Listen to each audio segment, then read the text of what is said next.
ez da gaizki izanen. Mota hau, jondoni sagarra, guai biltzen da, ekain undajean, ustail astapen arte. Kaiku bordan zarriko dut saltzen. Zenta, jende atzuk maite dituzte olako sagarrak. Murgia etxaldean Ortzaizen, Patxi Aizagerrek bere aitak duela 30 urte landatu zuen sagardia zaintzen du. Hektarea bateko eremua laborantza biologikoan 300 sagar ondo mota anitzekoak, fruituekin jusa eta sagarnoa ere ekoizten ditu. Txaldean bagira bi gaur, neharri elogik baitu ardi eta ontzak, alatzen dira hemen sagardian, biak segida hartu dugu bakotsak bere atelierekin.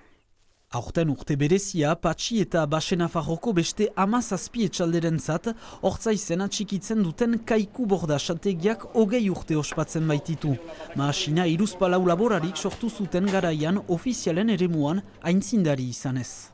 Batimendua sortu zen Goikotxea familiak, poterian, eta bazen behar bat egiteko kalitatezko eskaintza bat proposatzeko, eta laborantza ekoizpenendako saltzeko leku bat behar zen, hola sortu da.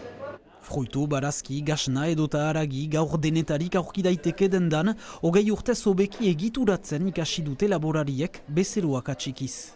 Hortan dugu gure ispitsua, gure parioa irabazi. Gure proiektua abiatu dugu, baina behatuz bezeroak urtean zehar. Eta urte guziz. Eta hortan da, harreman bat, langilekin egindun harreman bera bezala, bezeroekin ere esperientza edera.